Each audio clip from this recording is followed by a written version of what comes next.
Jadi karakter mental bangsanya tidak tampak. Yang tampak adalah generasi-generasi yang hedonistik dan materialistik ya, yang dihasilkan selama 10 tahun pemerintahan ya. Generasi yang instan ya, generasi yang watak nasionalistiknya nggak muncul karena menjadi pemain-pemain modal atau pemain-pemain mondial itu yang mereka kemudian lebih kejar ya. Bang Erha, coba pikirkan apa yang bagus dari Jokowi sebagai pemimpin. Coba jangan bilang infrastruktur yang siapapun pemimpin bisa bangun kalau andalkan uang-uang yang akhirnya bikin BUMN karya mau bangkrut dan APBN boncos. Apa ya? Ya nggak ada. Awalnya sih oke punya ya kan. Kalau bicara tentang Jokowi, no comment ya.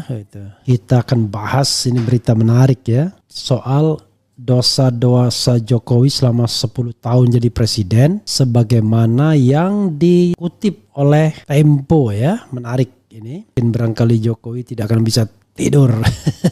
Oke, dosa-dosa Jokowi selama jabat presiden RI 2 periode. Coba kita bacakan dari Tempo ini apa saja dosanya, nanti ada 18 dosanya setidaknya ya dalam catatan Tempo. Presiden Joko Widodo atau Jokowi akan segera lengser dari jabatannya sebagai kepala negara pada 20 Oktober 2024. Jokowi akan digantikan oleh Presiden terpilih Prabowo Subianto bersama Wakil Presiden terpilih Gibran Raka Buming Raka, anak sulung Jokowi dan Iriana.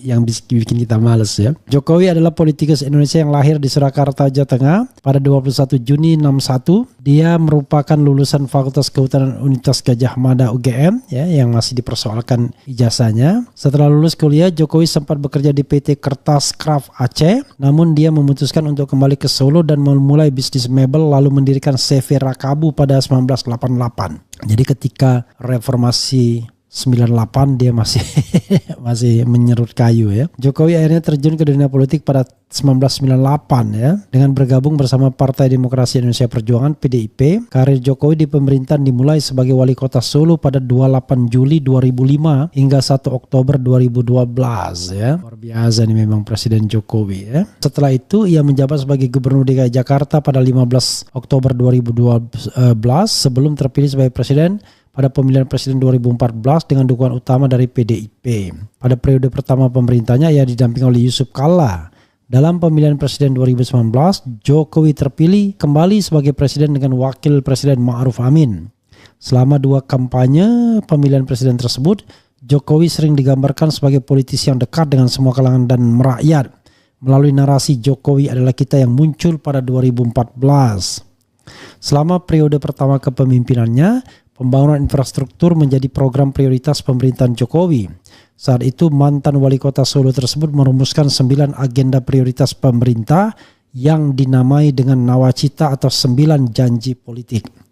Gagasan yang diusungnya saat itu adalah membereskan korupsi, membangun desa hingga meningkatkan daya saing di pasar modal.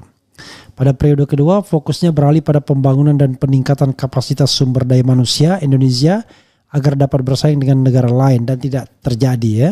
Meskipun pembangunan infrastruktur tetap dilanjutkan, selain itu program bantuan sosial seperti Kartu Indonesia Pintar, Kartu Indonesia Sehat, dan program Keluarga Harapan PKH juga menjadi prioritas. Menurut situs resmi Sekretariat Presiden, pada periode kedua Jokowi juga mengupayakan reforma agraria, termasuk percepatan penerbitan sertifikat hak atas tanah untuk mengurangi sengketa lahan akibat ketiadaan sertifikat. Dalam laporan khusus majalah Tempo berjudul 18 Dosa Jokowi, alih-alih mewujudkan janji politik yang tertuang dalam nawacita, Jokowi secara perlahan-lahan justru menghancurkan demokrasi melalui 18 dosa yang dibuatnya selama 10 tahun berkuasa. Ingat ya, mulai dari pemberantasan korupsi yang jeblok karena adanya pelemahan KPK, hingga kemunduran demokrasi dengan dinasti politik yang diciptakannya.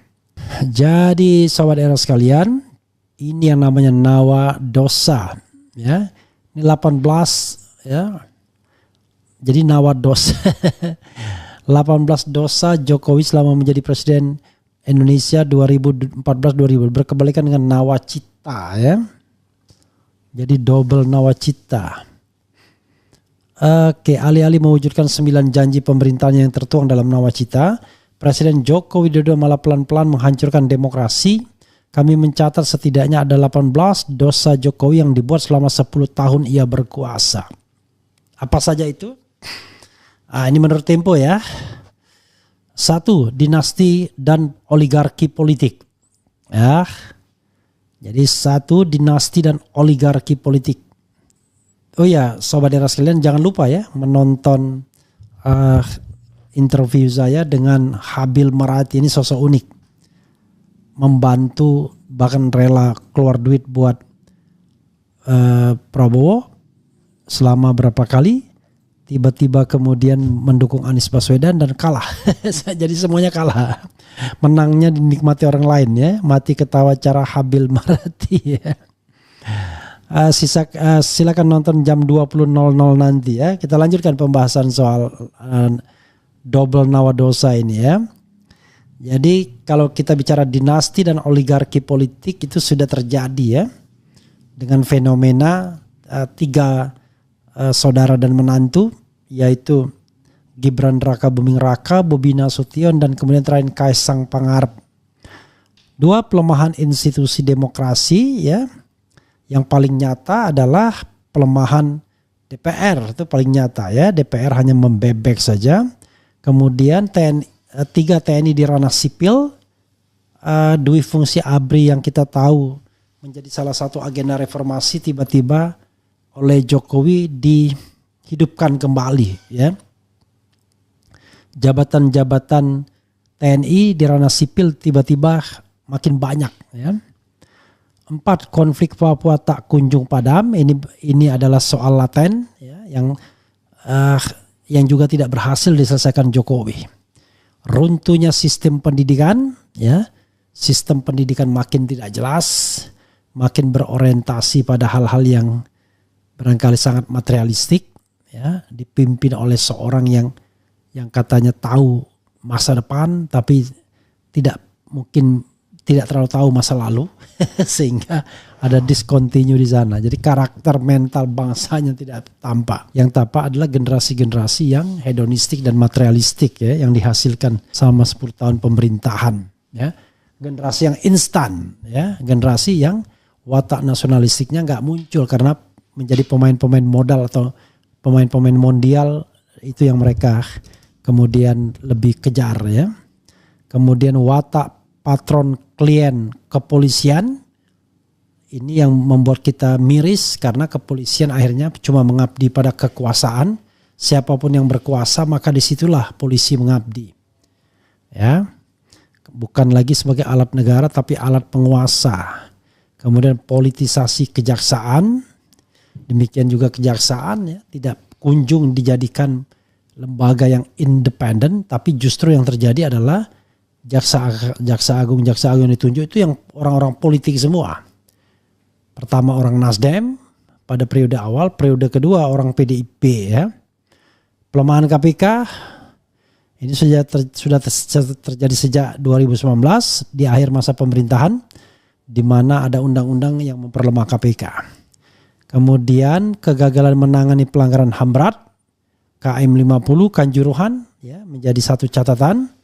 Kemudian karut marut mengelola APBN, kita tahu APBN jebol di sana di sini, dan sekarang utang luar negeri itu sudah setara dengan PDB ya, dan melalui APBN pula beberapa utang luar negeri terus dibayar sehingga APBN terus tertekan ya, ruang fiskalnya. Runtuhnya independensi Bank Indonesia karena Jokowi bisa mengendalikan Bank Indonesia. Salah satunya adalah dia menunjuk orang yang dekat dengan penguasa Ferry Warjio. Itu tidak lain adalah orang dekat juga Pratikno. Sehingga Bank Indonesia justru menjadi instrumen untuk melegitimasi kekuasaan Jokowi saja. 12, ketergantungan pada utang Cina. Ini sudah kentara ya. Kemana-mana Cina, dan kemudian disebutnya pula sebagai Big Brother Xi Jinping ya. Pemaksaan ibu kota Nusantara, tidak perlu komentar lagi ya. Kemudian gimmick diplomasi luar negeri ya, kita lihat ya, seolah-olah it seem Jokowi orang penting, orang yang hebat, orang yang punya pengaruh luar negeri, padahal semuanya omong kosong ya. Kemudian 15, kerusakan lingkungan. Kerusakan lingkungan ini akibat dari pembangunan yang masif, tapi tidak disertai dengan perspektif lingkungan yang baik. Konflik agraria yang tidak selesai-selesai juga ya. Walaupun sekarang diberikan kepada AHY, kita lihat saja ya. Kriminalisasi atas nama proyek strategis nasional yang sudah merasakan adalah Edi Mulyadi misalnya, dan banyak orang ya, ketika mengkritik soal proyek strategis nasional malah dikriminalkan. Siapa aja. Kemudian kebebasan sipil yang menyempit 18, terutama orang-orang yang selama ini selalu bentar-bentar lapor, sebentar-bentar lapor polisi kalau ada apa-apa. Jadi itu sobat era sekalian, dosa-dosa Jokowi selama 10 tahun, 18 dosa. Dan memang beberapa di antaranya tidak terlalu, masih abstrak ya, perlu dikonkretkan ya. Seperti pelemahan institusi demokrasi itu perlu dikonkretkan. Kemudian runtuhnya sistem pendidikan itu juga perlu dikonkretkan. Kemudian karut-marut mengelola APBN perlu dikonkretkan. Runtuhnya independensi Bank Indonesia perlu dikonkretkan. Beberapa di antaranya perlu dikonkretkan. Tapi intinya adalah ya itulah Jokowi dengan dosa-dosanya.